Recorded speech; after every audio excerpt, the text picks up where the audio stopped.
सरसावून भाया रे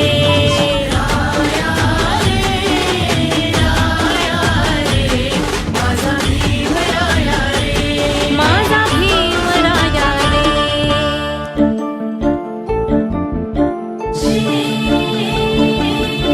पाऊल खुणांचा होता विटाळ जन्मोजन्मीचा माती किटाळ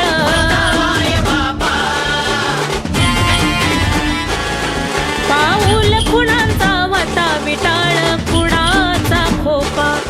जन्मोजन्मीचा माती किटाळ होता माय बापा तुझ्या नव्यानं विष जातीच लागे उतराया रे